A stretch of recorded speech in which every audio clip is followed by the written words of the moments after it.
जो बच्चे 1 से लेके 6 या 7 ग्रेड तक प्राइवेट ओलंपियाड्स में पार्टिसिपेट करते हैं, एलिजिबिलिटी का कोई क्राइटेरिया मतलब इनर रिलेटेड नहीं है। मैंने जो एसपीएफ वाले ओलंपियाड्स है वो नहीं दे रखे हैं और मैं सीधा जाके अपना 8 ग्रेड के अंदर मैं जो एनएससी एग्जाम है वो देता हूँ। ओलंपियाड रेलेवेंट है मेरे लिए, मैथ्स ओलंपियाड रेलेवेंट है। So NSC JS means junior science की, एनएससी मींस फिजिक्स की एंड सो ऑन, राइट। पर कहानी यहाँ खत्म नहीं होती है, उनकी भी ट्रेनिंग कराई जाती है बिफोर। मतलब पोस्टिंग कैंप की बात घर भेज दोगे, बता के कि आप कहीं में सेलेक्ट हो गए। Hi ma'am. Hello sir. Ma'am अभी मैं रिसेंटली कोलकाता गया था एक इवेंट अटेंड करने के लिए और वहाँ पे मैं पेरेंट्स को बता रहा था कि कैसे हमारे 2 स्टूडेंट्स ने गोल्ड मेडल जीता था एस्ट्रोनॉमी में और बायोलॉजी में, इंटरनेशनल गोल्ड मेडल जीता था। And when I was telling them, one of the parent, you know, his kid was in 3rd और 4th grade, he retorted that कि मेरे बेटे ने भी गोल्ड मेडल जीता है। ओह ठीक है, लाइक मैंने कहा मैम, मैंने बताया कि मैम हम ओलंपियाड की बात कर रहे हैं, एंड दे वर लाइक कि हम भी ओलंपियाड की बात कर रहे हैं। ठीक है, and then it was very difficult for me like to explain them कि what is the difference difference कहाँ क्या है। तो आप, मेरे को ऐसा लगता है कि बहुत सारे पेरेंट्स हैं जिनको ये नहीं पता है कि ओलंपियाड गोल्ड मेडल क्या होता है, तो आप इसके ऊपर थोड़ा सा एक्सप्लेन करेंगे क्या है ये। हाँ सर, ये ना जो आपको सुनने को मिले ना, this is very common query और हम बहुत टाइम से सुन रहे हैं। अभी भी बहुत सारे पेरेंट्स को ये अवेयरनेस नहीं है, इनफैक्ट स्टूडेंट्स को भी अवेयरनेस नहीं है कि जो हम गोल्ड मेडल बात करें वेदांत की, दक्ष की, ध्रुव की, और वो जो स्टूडेंट्स को 3rd, 4th, 5th ग्रेड में वो गोल्ड मेडल ओलंपियाड से मिलता है, what is the difference. Actually जब बच्चा 7th क्लास तक होता है तो वो ओलंपियाड में जो पार्टिसिपेट करता है, they are like private olympiad जो प्राइवेट बॉडीज कंडक्ट कराती हैं, राइट। जैसे एसओएफ साइंस ओलंपियाड फाउंडेशन, उसका एनएसओ आईएमओ ओलंपियाड्स होते हैं, सिल्वर जोन ओलंपियाड्स होते हैं। So they are being conducted by private bodies. India में वो मतलब कंडक्ट कराते हैं olympiads just to facilitate the participation of students in olympiad exams, right. And 7th grade तक मोस्टली स्टूडेंट्स इन्हीं ओलंपियाड्स में पार्टिसिपेट करते हैं, राइट। एंड पार्टिसिपेशन भी ज्यादा रहता है, कॉमन भी ज्यादा है, जस्ट बिकॉज स्कूल के थ्रू बहुत सारे schools, like maximum schools in India ना, वो मतलब वाया स्कूल, लाइक स्कूल का कोड होता है पर्टिकुलर, स्कूल के थ्रू ही बच्चों की पार्टिसिपेशन रहती है इन सभी ओलंपियाड्स में। बट जो हम बात करते हैं दक्ष की, ध्रुव की या वेदांत की, वो ऐसे ओलंपियाड्स हैं जो कि गवर्नमेंट ऑफ इंडिया के द्वारा फंडेड हैं। उनको जो ऑर्गेनाइज कराती हैं कमेटीज या इंस्टीट्यूट, और देश के प्रीमियर इंस्टीट्यूट्स हैं, उनके प्रोफेसर्स और वहाँ के ऑर्गेनाइजिंग कमेटीज रहती हैं, जैसे HBCSC, IAPT वगैरह। एंड उन ओलंपियाड से एक इंडियन टीम सिलेक्ट होती है जो इंडिया को रिप्रेजेंट करती है इंटरनेशनल स्टेजेस में। It is just like you are selecting an Indian cricket team जो इंडिया की तरफ से खेलेगी, इंडिया के लिए ट्रॉफी जीतेगी, राइट। सो BCCI का जो काम है वो HBCSC और IAPT करती हैं, right. And there are, cricket तो गली में भी हो रहा है ना सर, गली मोहल्लों में क्रिकेट खेलते हैं बच्चे, बट वो और जो एक्चुअल विराट कोहली, रोहित शर्मा खेलते हैं वो डिफरेंट है, that is the difference. But क्या मैं ये कहूंगी कि जो हम गली में खेलते हैं उससे कोई फायदा नहीं है? तो ऑफ कोर्स स्किल तो बढ़ रहे हैं, एक्सपोजर तो हो रहा है, आइडेंटिफिकेशन तो हो ही रहा है। बिल्कुल बिल्कुल। तो मैम मैं एक बार आपकी बात को समराइज करता हूँ। तो basically what you are saying is कि there are different entities who conduct the Olympiad examination. 2 such entities are SOF, Science Olympiad Foundation, and Silver Zone. And There these are are many both, more also. yeah, and these both are private entities. Yes. And there are Olympiads which are conducted by government entities also. Exactly. And ये जो government entity हैं, these are like IAPT, Indian Association of Physics Teacher, and SPCSC. So ये लोग मिलके conduct कराते हैं दूसरा Olympiad. All right. बिल्कुल। सो जो प्राइवेट बॉडी वाला ओलंपियाड है, दैट इज वन ओलंपियाड जो कि जूनियर ग्रेड से स्टार्ट हो जाता है, ग्रेड 1 से स्टार्ट हो जाता है, and it continues till grade 12। Yes, not exactly 12th तक, 10th तक मोस्टली बच्चे पार्टिसिपेट करते हैं, रहता है, लाइक। एंड जो दूसरे ओलंपियाड्स हैं, ये बच्चे दे ही तब सकते हैं जब वो 7th ग्रेड ऑनवर्ड्स या 8th ग्रेड ऑनवर्ड्स आ जाए। 8th grade onwards. Yes sir. तो अगर मैं बात करूं SOF, तो वो इवन KG1 क्लास के स्टूडेंट्स होते हैं, and in various subjects, not just maths and science. So English we have, social studies, Hindi, many olympiads रहते हैं सब्जेक्ट वाइज SOF के, जो प्राइवेट बॉडीज कंडक्ट करती हैं। बट जब मैं नेशनल ओलंपियाड्स की बात करती हूँ, इंटरनेशनल ओलंपियाड्स की बात करते हैं, जो गवर्नमेंट द्वारा जो कराए जाते हैं conduct, they starts from actually class 8th। वहां से पार्टिसिपेशन स्टार्ट होता है, चाहे साइंस ओलंपियाड्स हैं, चाहे मैथ्स ओलंपियाड्स हैं, राइट। एंड अदर, अब तो इन्फॉर्मेटिक्स ओलंपियाड्स वगैरह भी स्टार्ट कर दिए हैं, जहां कोडिंग एंड मैथ्स वगैरह और कंप्यूटर साइंस वगैरह रहता है। मैम एक बात बताइए, क्या ऐसा है कि जो बच्चे 1 से लेके 6th या 7th ग्रेड तक प्राइवेट ओलंपियाड्स में पार्टिसिपेट करते हैं वही एलिजिबल होंगे जो दूसरे ओलंपियाड्स हैं जो IAPT कंडक्ट कराती है उनको देने में, या इन दोनों में आपस में कोई रिलेशन नहीं है? सर नहीं, ऐसा मतलब पार्टिसिपेशन का कोई लिंक नहीं Eligibility है, का कोई- एलिजिबिलिटी का कोई क्राइटेरिया मतलब इंटर रिलेटेड नहीं अगर है। मैंने जो एसओएफ वाले ओलंपियाड्स हैं वो नहीं दे रखे हैं और मैं सीधा जाके अपना 8th ग्रेड के अंदर मैं जो एनएससी एग्जाम है वो देता हूं, तो मुझे एलिजिबिलिटी का कोई कंसर्न नहीं आने वाला। नहीं सर, कोई कंसर्न नहीं आ रहा until unless you are satisfying their eligibility condition and it is nothing to do with the previous any Olympiad participation in SOF or any private Olympiad. मतलब जैसे कुछ पेरेंट्स का कंसर्न होता है, उनको लगता है कि वो 5th तक आ गए और अपने बच्चों को अभी तक ओलंपियाड में पार्टिसिपेट नहीं कराया। जब वो ऐसे पेरेंट्स से मिलते हैं जो ग्रेड 1 से करा रहे हैं, तो सडनली उनको ऐसा फील होता है कि हम बहुत लेट तो नहीं हो गए, आगे हमारा बच्चा पता नहीं पार्टिसिपेट कर भी पाएगा या नहीं। तो ऐसा कुछ नहीं है लेकिन नहीं, ऐसा कुछ नहीं है सर। हाँ मतलब जितना अर्ली स्टार्ट होता है बस उसे एक्सपोजर बढ़ता है, right. Every year if you are participating in SOF olympiad that is giving you good exposure, एक कॉम्पिटिटिव फीलिंग देता है बच्चे को भी, right. And other than school exam वो कुछ कॉम्पिटिटिव एग्जाम दे रहा है एंड दैट टू जो ऑब्जेक्टिव पैटर्न है, बिकॉज स्कूल का जो करिकुलम रहता है या टेस्टिंग का तरीका more of a subjective pattern रहता है, right. So early start is always good, but that doesn't mean कि अगर आप 5th में हो या 6th में हो या इवन 7th 8th में हो and you start thinking of olympiad, तो कुछ ऐसा बहुत आपको एलिजिबिलिटी को लेकर या फिर प्रिपरेशन को लेकर दिक्कत आने वाली है। ठीक है मैम, जो मुझे समझ में आ रहा है सिल्वर जोन और एसएफ के ओलंपियाड्स जो होते हैं वो ऑलमोस्ट सारे सब्जेक्ट में होते हैं, चाहे वो मैथ्स हो, चाहे इंग्लिश हो, हिंदी हो, कंप्यूटर्स हो, ठीक है, या जितने भी तरह के सब्जेक्ट होते हैं, लगभग जीके में होता है जिससे, है ना। तो ये तो एक बात हो गई। जो दूसरे ओलंपियाड है जो ग्रेड 8 से स्टार्ट होते हैं, वो कौन कौन से सब्जेक्ट में होते हैं और क्या सारे ही सब्जेक्ट ग्रेड 8 से एलिजिबल हो जाते हैं या उसमें भी कोई फर्दर बाइफर्केशन है? सर जो दूसरे ओलंपियाड है गवर्नमेंट फंडेड ओलंपियाड, जिनकी फर्स्ट स्टेज हम एनएससी वाली स्टेज कहते हैं, राइट। सो वो क्लास 8 से उनका जो पार्टिसिपेशन रहता है वो साइंस और मैथ्स ओलंपियाड में रहता है। इनफैक्ट अभी इंफॉर्मेटिक्स भी जैसे आ गया है तो वो भी इंक्लूड हो गया इंफॉर्मेटिक ओलंपियाड। बट जो मैं साइंस ओलंपियाड्स की बात करूँ तो टिल ग्रेड 9th और you can say 10th depending upon the date of birth eligibility also, तो बच्चों का जो पार्टिसिपेशन रहता है वो यूजुअली रहता है, एक तो जूनियर साइंस ओलंपियाड हो गया, मैथ्स ओलंपियाड हो गया, जूनियर एस्ट्रोनॉमी ओलंपियाड हो गया, लाइक अभी इंफॉर्मेटिक्स आ गया, अर्थ साइंस भी मतलब लाइक आ रहा है कि अर्थ साइंस ओलंपियाड वगैरह भी, तो इनमें रहता है participation. And usually class 11th और 12th के बच्चे सीनियर साइंस ओलंपियाड में पार्टिसिपेट करते हैं, मैथ्स ओलंपियाड के साथ साथ सीनियर साइंस में होगा फिजिक्स, केमिस्ट्री, बायोलॉजी, एस्ट्रोनॉमी, तो इनका अपना इंडिविजुअल लाइक वो है ओलंपियाड है separate for senior kids. Alright, so मैं इसको समराइज करता हूं। So basically there are 5 olympiads that there are others जो पॉपुलर, पहले मैं उनकी बात करता हूं। जैसे अभी मैम ने बताया कि इन्फॉर्मेटिक्स आ रहा है, अर्थ साइंस आ रहा है, तो उनको एक बार साइड में कर देते हैं, वो अभी उतना पॉपुलर नहीं है। तो जो मोस्ट पॉपुलर है वो है जूनियर साइंस, ठीक है। जूनियर साइंस अपन 8th 9th ग्रेड में दे सकते हैं, कुछ बच्चे 10th में भी दे पाते हैं depending upon date of birth. मतलब जो एलिजिबिलिटी क्राइटेरिया है वो बच्चों की ग्रेड नहीं है, बच्चों का ईयर ऑफ बर्थ होता है। तो ग्रेड के साथ साथ year of birth, grade and year of birth दोनों होता है। तो बहुत सारे बच्चे 10th ग्रेड में जाके इन एलिजिबल हो जाते हैं एनएससीजीएस के लिए, कुछ मिनिस्क्यूल परसेंटेज अभी भी एलिजिबल होते हैं, बिल्कुल बिल्कुल, ठीक है। तो एनएससीजीएस जो होता है वो grade 8 9 and sometimes in grade 10 बच्चा लिख पाता है। NSCGS is the first stage of junior science Olympiad. First stage of junior science olympiad, so national standard examination in junior science. yes.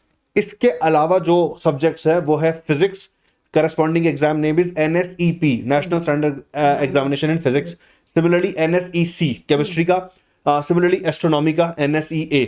So physics का है, केमिस्ट्री का है, astronomy का है और बायोलॉजी का है। तो टोटल 5 स्ट्रीम्स मुझे दिखाई दे रही है जूनियर साइंस में। जूनियर साइंस जो कि 8 से लेकर 10th ग्रेड तक के बच्चों के लिए है, और उसके बाद सीनियर साइंस ओलंपियाड हम कहते हैं 10th से 12th तक के लिए, जो सीनियर साइंस ओलंपियाड होते हैं जो कि फिजिक्स, केमिस्ट्री, बायोलॉजी और एस्ट्रोनॉमी है। तो this is the popular, these are the popular. So depending upon your date of birth and of course your grade you can choose, ठीक है, राइट। तो यूजुअली वी रिकमेंड कि 8th 9th में अगर आप हो तो you should definitely participate in junior science olympiad. अब मैं अगर एक पेरेंट्स के पर्सपेक्टिव से पूछता हूं, if I am a grade 8 parent, the exams that I would be targeting for my kid, ठीक है, would be the NSCGS examination and probably the math olympiad, because math olympiad भी 7th grade से eligible बच्चा start हो जाता है। Maths olympiad की eligibility है, science olympiad, junior science olympiad की एलिजिबिलिटी जूनियर साइंस ओलंपियाड की, और प्राइवेट ओलंपियाड्स तो ऑफ कोर्स दे ही प्राइवेट ओलंपियाड दे ही सकते हैं वो, मतलब हाँ, इस पे भी मैं एक क्वेश्चन इसके बाद में पूछूंगा, पहले एक बार मैं समराइज कर देता हूं। तो अगर मैं 8th का पेरेंट हूं तो मेरे लिए जूनियर साइंस ओलंपियाड रेलेवेंट है, मेरे लिए मैथ्स ओलंपियाड रेलेवेंट है। 9th ग्रेड में भी मेरे लिए यही 2 ओलंपियाड रेलेवेंट रह जाते हैं। जब मैं 10th ग्रेड में जाता हूं, ठीक है, तब मेरे लिए रेलेवेंट, तो मतलब कि मैं जो एलिजिबिलिटी मेरी है वो फिजिक्स की भी है, केमिस्ट्री की भी है, एस्ट्रोनॉमी की भी है, बायोलॉजी की भी है, पर मुझे चूज एक सब्जेक्ट कर लेना चाहिए, बिकॉज ये ओलंपियाड कोई मतलब हलवा आसान नहीं है, चीज आसान नहीं चीज नहीं है। है, आप लड्डू चार चार सब मतलब बहुत एग्जाम पेरेंट्स को नहीं लगता है हम चारों तैयारी करा लेंगे, बट ऐसा ये नहीं आपने है। बहुत अच्छी चीज एड्रेस की है सर। हाँ। बहुत सारे बच्चे जो क्लास 8th और 9th में होते हैं स्पेशली, हाँ। वो अक्सर ये क्वेश्चन करते हैं कि क्या, क्योंकि उनकी जूनियर साइंस ओलंपियाड की भी एलिजिबिलिटी होती है और मैथ्स ओलंपियाड की भी होती है। यूजुअली बच्चों को साइंस और मैथ्स दोनों में इंटरेस्ट रहता है जो ओलंपियाड्स की प्रिपरेशन करते हैं। सो दे आस्क मी कि मैम क्या मतलब दोनों मैनेज कर सकते हैं हम IUCAM along with NSCGS exam? So the simple answer to this question is yes, it is manageable up to first stage, क्योंकि वहां पर आप कर सकते हो। वी हैव एग्जाम्पल लाइक असमी और बहुत सारे एग्जाम्पल जिन्होंने IUCAM और ये जो NSCGS है दोनों क्रैक किया है, बट उसके लिए भी बहुत डेडिकेशन और रेगुलरिटी चाहिए है। But beyond first stage you have to choose one, because उसके फर्दर स्टेजेस का लेवल बढ़ जाता है, टाइमलाइंस क्लैश करती हैं ऑनेस्टली, तो आप उतना इनपुट एक तरफ नहीं दे पाते हो, जिससे आपकी definitely probability of qualifying the further stages decrease हो जाती है। तो ma'am I think from here we should talk about the stages of the examination. जैसे आप बोल रहे हैं कि फर्स्ट स्टेज मैं फिर भी शायद 2 सब्जेक्ट की टारगेट कर लूं, मतलब एज अ पेरेंट मैं अपने बच्चे को दो सब्जेक्ट की तैयारी करा दूं, बट सेकंड स्टेज में ये उतना फीजिबल नहीं रह जाता, थर्ड स्टेज में तो भूल ही जाओ। तो ये स्टेजेस एग्जैक्टली है कितनी, and what about the difficulty level and the number of selection? So we have like 5 stages. अगर मैं ओलंपियाड्स की बात करूं, science olympiads I am talking about, right? So the first stage is NSE वाली stage जिनके बारे में आपने National बोला, Standard Examination, that is the first stage. First stage, right? So NSE JS means junior science की, NSEP means physics की, and so on, right? So the first stage is जहां पर कोई भी बच्चा खुद को रजिस्टर करता है, एंड अप्रोक्सीमेटली थाउजेंड्स और लाइक 50-60,000 स्टूडेंट अप्रोक्सीमेटली एग्जाम देते हैं। एंड ये नंबर 50-60,000 बहुत सारे लोगों को कम लग रहा होगा। इसका कारण ये है क्योंकि द लेवल ऑफ एग्जाम इतना अच्छा है, not everyone dare to give this exam, right? So वही देते हैं जिनको लगता है कि we have done something extra and we can go beyond school curriculum sort of, right? So NSE वाली स्टेज है जहां पार्टिसिपेशन रहती है एज पर eligibility, that is the first stage. उसमें से approximately 300 student across India, pan India select होते हैं to participate in the second stage exam. First stage clear करने के बाद अराउंड 300 स्टूडेंट्स सेलेक्ट होते हैं, and this is true for all science olympiad including junior science, physics, chemistry, biology and astronomy. सब यही है। Yes, sir. लगभग 300 बच्चे, 300 स्टूडेंट्स सेलेक्ट होंगे सेकंड स्टेज में पार्टिसिपेट करने के लिए। फर्स्ट स्टेज ऑब्जेक्टिव रहती है पूरी, ऑब्जेक्टिव पैटर्न जो रहता है, राइट? जो भी आप रिस्पेक्टिव ओलंपियाड दे रहे हो। सेकंड स्टेज में along with few objective question, जो मेजर फोकस होता है वो सब्जेक्टिव क्वेश्चंस पे होता मैम है। एक क्वेश्चन यहाँ पे, फर्स्ट स्टेज ईयर में किस साल में, किस महीने में होती है, किस पीरियड में? एक बार होगी, हाँ। नवंबर में होगी, 3rd और 4th वीक में, मतलब सेकंड हाफ ऑफ नवंबर में रहेगी। नवंबर में फर्स्ट स्टेज होती है। यस, एंड दैट टू एक चीज मैं मेंशन करना चाहती हूँ, it is offline exam. It is an offline exam, okay. Allocated a centre, आपको वहां जाके एग्जाम देना रहता है, क्योंकि अभी बहुत ज्यादा ट्रेंड है कि CBT मोड वाले एग्जाम रहते हैं, वो सब रहता है, बट अभी भी ऑफलाइन एग्जाम है, पेपर पेन। ये एग्जाम अभी भी ऑफलाइन, एज ऑफ नाउ ये ऑफलाइन है। यस, फ्यूचर में क्या होगा वो हमें पता नहीं, बट अभी वो ऑफलाइन एग्जाम है, और towards the end of November every year same time. ये फर्स्ट स्टेज हो गई। First stage. तो अगर मैं एक स्टूडेंट हूं जो पार्टिसिपेट कर रहा है, नवंबर में मैं जाके एग्जाम दूंगा, और अगर मैं इस फर्स्ट स्टेज को क्लियर करता हूं, मेरा रिजल्ट शायद दिसंबर एंड में आएगा, यानी कि 1 महीने बाद, आफ्टर 1 मंथ मेरे को रिजल्ट मिलेगा, तब मुझे पता लग जाएगा कि मैं इंडिया के टॉप 300 स्टूडेंट्स में हूं या नहीं हूं। सपोज अगर मैं हूं, तो मेरी सेकंड स्टेज कब होगी? तो आपकी सेकंड स्टेज होगी लास्ट वीक ऑफ जनवरी या first week of Feb, and that is INO stage. So junior science olympiad is INJS, so Indian national junior science olympiad. If it is physics, तो INPHO, Indian national physics olympiad, INCHO, INBO and so on, right?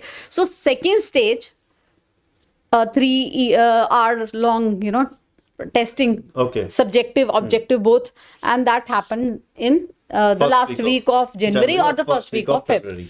ठीक है, तो ये हमारी second stage हो गई। इसको 300 बच्चों ने पार्टिसिपेट करा।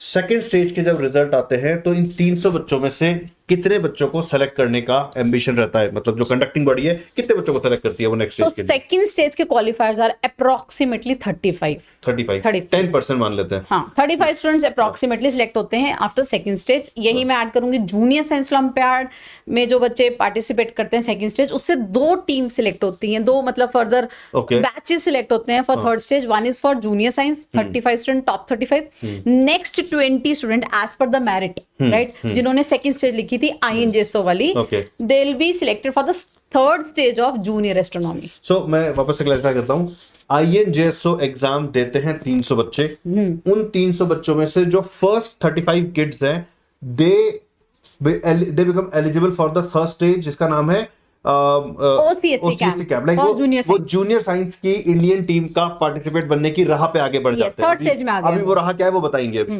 ठीक है। और जो नेक्स्ट 20 स्टूडेंट्स होते हैं, यानी कि जिनकी रैंक 36 से लेके 55 तक आ रही है, बिल्कुल वो स्टूडेंट्स भी इंडियन टीम का पार्ट बनने की राह पे निकल पड़ते हैं, लेकिन उनका एग्जाम डिफरेंट होता है। वो जूनियर एस्ट्रोनॉमी के लिए जाते हैं, बिल्कुल। यानी कि जूनियर एस्ट्रोनॉमी की जो प्रीवियस स्टेज है, जो क्वालिफाइंग स्टेज है, वो भी INJSO है, और जो जूनियर साइंस ओलंपियाड की जो टीम बनेगी वो भी इसी एग्जाम INJSO से बनेगी। तो NSCGS and then INJSO same. NSCGS first stage, INJSO second stage, जिसको 300 अप्रोक्सीमेटली 300 बच्चों ने लिखा, उसमें से अराउंड 35 स्टूडेंट्स जाएंगे Indian junior science olympiad team में Third सिलेक्शन, हाँ मतलब उसके लिए compete करेंगे।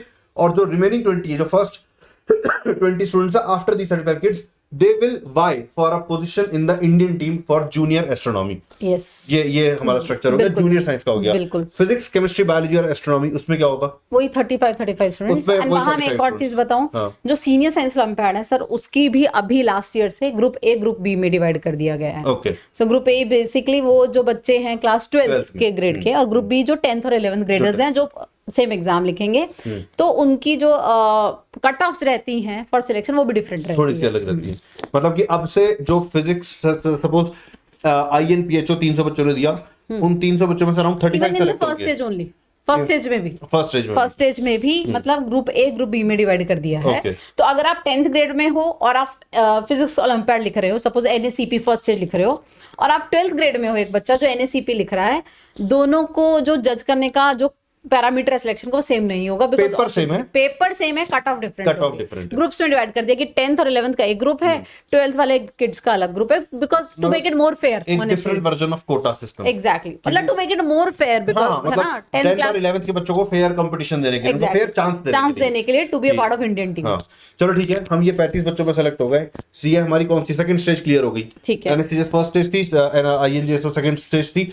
अब नेक्स्ट स्टेज क्या है? 30 बच्चों में आ चुका हूं। अब मैं क्या 35 स्टूडेंट जो टॉप 35 होते हैं, जो क्वालिफायर्स होते हैं, बेसिकली INO क्वालिफायर्स, उनको कैंप के लिए, ऑफलाइन कैंप के लिए एक बुलाया बार जाता इंटरप्ट है। करूंगा पहले। जहां तक अभी जो मैंने अचीव कर लिया है, is it a recognisable achievement to put in the CV? Like will I get any kind of benefit because of this? Yes of course, बहुत सारे देखो, बिकॉज अभी एक स्कूल किड्स जो होते हैं, बहुत सारे लाइक स्कूल्स जो हैं वो बहुत हाईली फेवर करते हैं उन बच्चों के एडमिशंस को जो इवन फर्स्ट स्टेज क्वालिफायर्स होते हैं। सेकंड तो चलो बिल्कुल ही वो हो गया। आप सोचिए ना, अगर इंडिया में आप अपने एज ग्रुप में टॉप 300 में हो, आप फर्स्ट स्टेज क्वालिफाई कर रहे हो, means that gives a proof कि आप उतना डेडिकेटेड हो, उतना सिंसियर स्टूडेंट हो।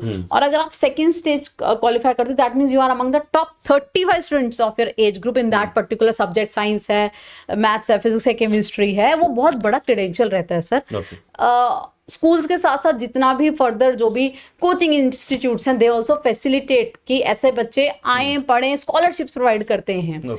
तो मतलब डायरेक्ट मैं कहूँ कि आपको क्या मिलेगा, उससे ज्यादा इनडायरेक्ट पर्क्स बहुत ज्यादा रहते हैं, because everyone want you to be part of their organization, institute or school, right? Because you have already proven कि आप एक बहुत अच्छे बच्चे हो, डेडिकेटेड बच्चे हो, तो डेफिनेटली फ्यूचर में भी आप बढ़िया ही करोगे, राइट? तो थर्ड स्टेज की बात करते हैं। तो थर्ड स्टेज है एक ऑफलाइन कैंप है, जो टॉप इंस्टीट्यूट्स हैं इंडिया के, जैसे HBCSE हो गया, ISC बैंगलोर हो गया, या फिर NACSM हो गया, national science Nehru science museum जो रहता है, वहाँ पर कंडक्ट कराए जाते हैं। उन 35 स्टूडेंट्स को बुलाया जाता है, सरकार अपने खर्चे पे आना जाना रहने का पूरा उठाती है।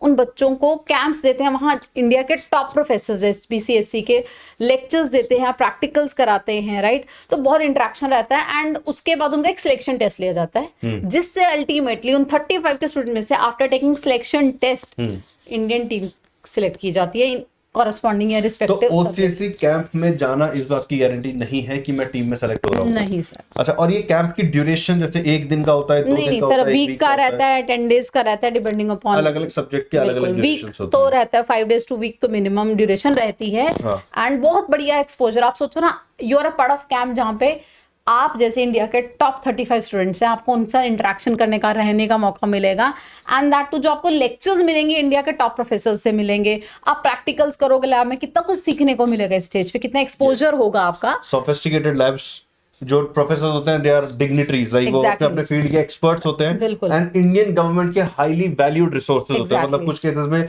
ऐसे प्रोफेसर भी होते हैं जिनको बाकायदा प्रोटेक्शन दी जाती है, मतलब कि because they are an asset to the country. बिल्कुल, जो बहुत सारे जिनको नेशनल अवार्ड्स भी मिले होते हैं, they are there right to guide the students. And third stage का जो अलग फैक्टर है that is practical exam.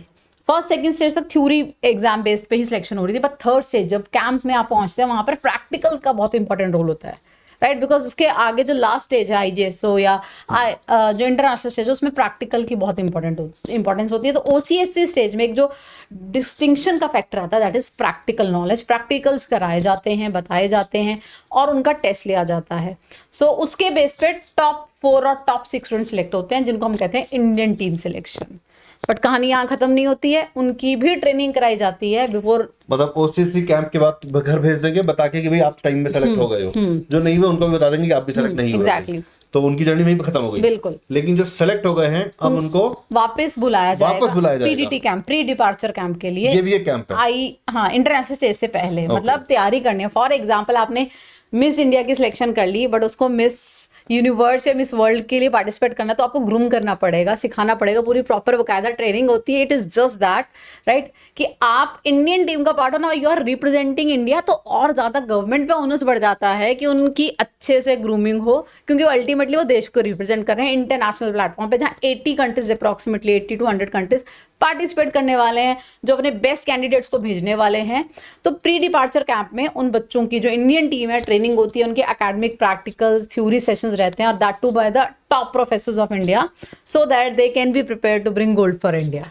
Right ma'am, ये बताइए अगर मेरा टीम में सिलेक्शन हो गया, अब मैं जा रहा हूँ इंटरनेशनल खेलने के लिए, हाँ। इंडिया के लिए मैं मेडल लाता हूँ नहीं लाता हूँ वो चलो एक एस्पेक्ट है, पर अगर मैं इंडिया को रिप्रेजेंट कर रहा हूँ अगेन, क्या ये इनफ है मुझे कुछ कॉलेजेस में एडमिशन देने के लिए? लाइक इतनी, क्या इसके बेसिस पे मुझे कुछ अच्छे कॉलेजेस में एडमिशन मिलता है? सर अगर आप इवन सेकेंड स्टेज आप OCSC कैंप थर्ड स्टेज भी लगाते हो, तब तो देखो कितना, अभी तो बहुत ज्यादा रिकॉग्नाइज कर लिया है IIT मद्रास एंड ऑल, सबने अपनी, हाँ IIT कानपुर, IIT मद्रास ने अपनी एडमिशंस ओपन कर दी हैं उन बच्चों के लिए जो OCSC कैंप अटेंड करने जाते हैं थर्ड स्टेज के सेकंड लिए, स्टेज को क्लियर करने पर ही मुझे IIT के अंदर सीट बिना JEE दिए, बिना JEE दिए, जो कि आज तक मतलब अभी नहीं कुछ हुआ, साल पहले exactly, तक तो नहीं था। लास्ट ईयर इनफैक्ट ये सारी गाइडलाइंस और ये चेंजेस आए हैं, राइट? एंड ऐसा नहीं कि कोई 1-2 ब्रांचेस में।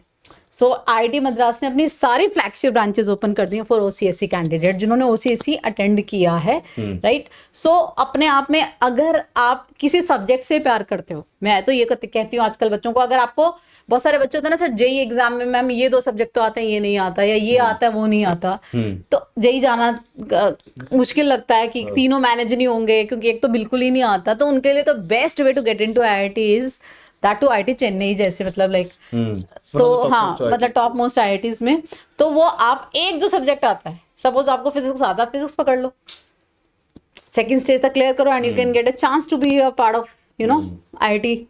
तो this is a big opportunity for all those जो ओलंपियाड एग्जाम्स की प्रिपरेशन कर रहे हैं, जिनको एक पर्टिकुलर सब्जेक्ट में इंटरेस्ट है, राइट?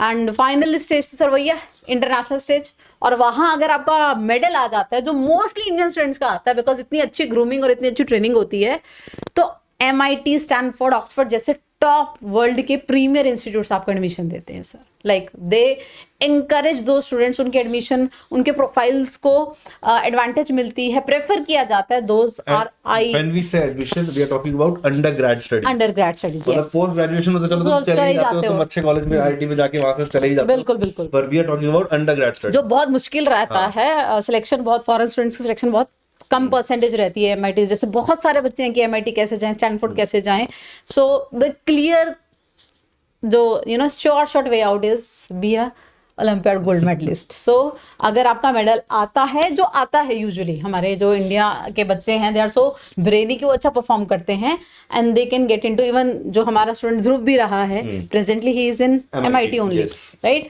सो दे फैसिलिटेट ऐसे बच्चों की एडमिशंस इन देयर इंस्टीट्यूट्स। किसको नहीं चाहिए होंगे सर ऐसे ब्रेन्स, राइट?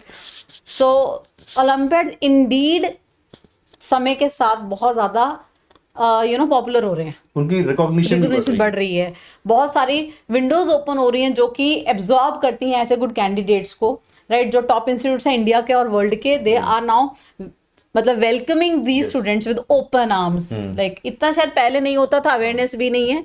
इनफैक्ट जो कंपनी प्लेसमेंट्स के लिए आती हैं वो भी प्रेफर करती हैं इस तरह के जो ओलंपियाड्स में पार्टिसिपेट किए हुए स्टूडेंट्स हैं, या किसी भी लेवल पे अगर वो सक्सेसफुल हुए हैं इन स्टेजेस में, उनको प्रेफर करती है कंपनीज। बिल्कुल, और मैं तो कहूंगी आपके olympiad participation as soon as possible शुरू हो जानी चाहिए। जब आप लोअर ग्रेड्स में हो, till 6th-7th you can participate in SOF। वहां पर क्या होता है, रिवॉर्ड्स मिलते हैं, रैंकिंग्स मिलती हैं, तो एक मोटिवेशन और बूस्ट रहता है। छोटे बच्चों को चाहिए प्राइज चाहिए सर, लैपटॉप चाहिए, कैश प्राइज चाहिए। इट्स वेरी गुड एक्चुअली ना, SOF आपको इतने लेवल्स पे रिकॉग्नाइज करता है कि बच्चे जो अदरवाइज शायद उतना मोटिवेटेड नहीं हो पढ़ने के लिए, बट रिकॉग्निशन मिलने के बाद उनको लगता है कि हमें और पढ़ना चाहिए। जैसे और कुछ नहीं तो वो पार्टिसिपेशन का सर्टिफिकेट देते हैं, क्लास में आपको मेडल्स पहना देते हैं, ठीक है, and then the student feel motivated. जैसे मुझे पता है कि जैसे मेरा बेटा ही 9 year old, पर वो उसको एक बार क्लास में रिकॉग्निशन मिल गया था, तो he is now pumped up कि नहीं मुझे करना है।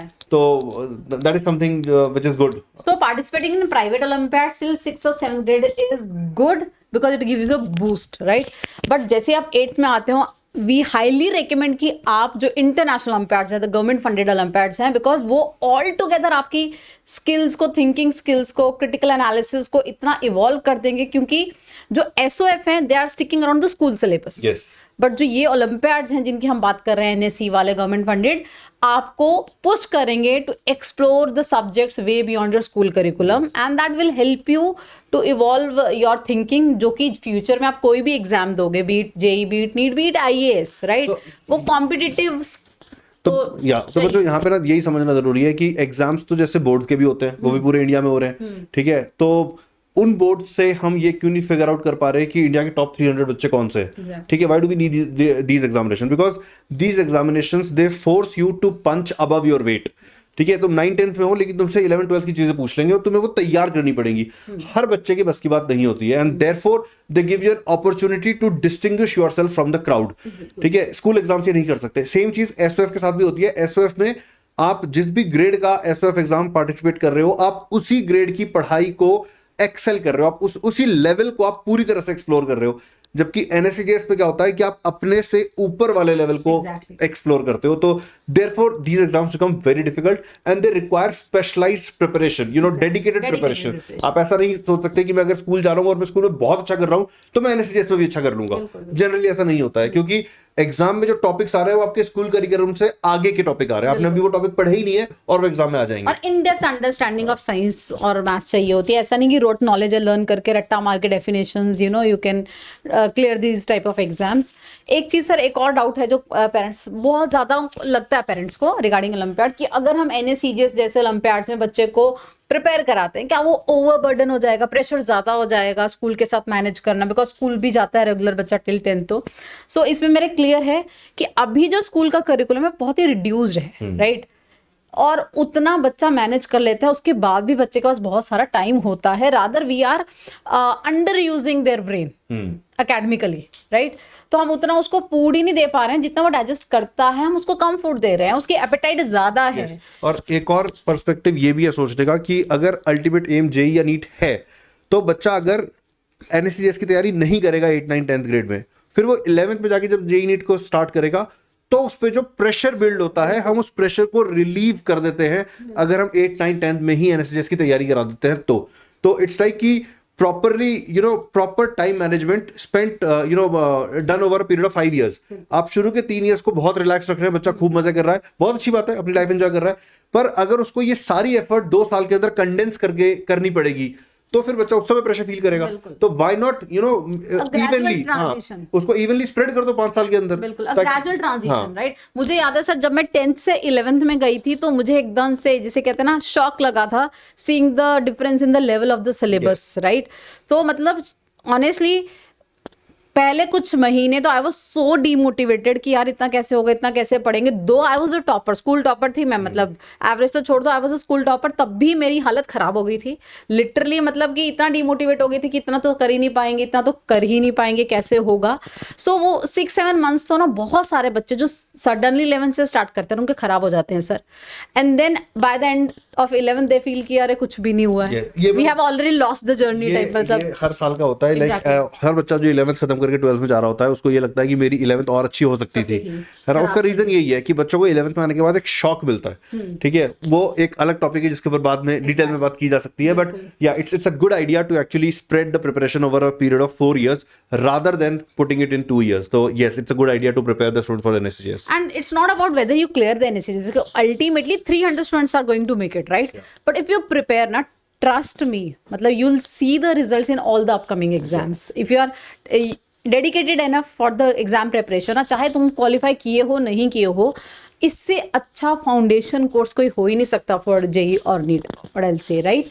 एंड जितने भी, शायद यही रीज़न है कि जितने भी AIR हैं उनमें एक चीज़ कॉमन रहती है, चाहे लास्ट ईयर का जेई एडवांस्ड का AIR 1 हो, that most of them are IGSO gold medallist, because एक बहुत सॉलिड फाउंडेशन तैयार कर दिया, एक्सपोजर हो गया है उनका टॉपिक्स के साथ, एंड विद टाइम और ज़्यादा जिसे कहते हैं ना होल्ड बढ़ता है टॉपिक्स पे, and definitely they can crack the problem, speed बढ़ती है जिसके बहुत इंपॉर्टेंट रोल रहता है, राइट। और मेरे ख्याल से माइंडसेट बदलता है। लाइक आप इन एग्जाम्स में जब एक्सेल करते हो बहुत ही यंग एज पे, तो वो आपके माइंडसेट में जो चेंज लेकर आता है, आपके अंदर जो कॉन्फिडेंस देता है, ठीक है, that plays a huge role in your outcome, in your performance in the senior grades.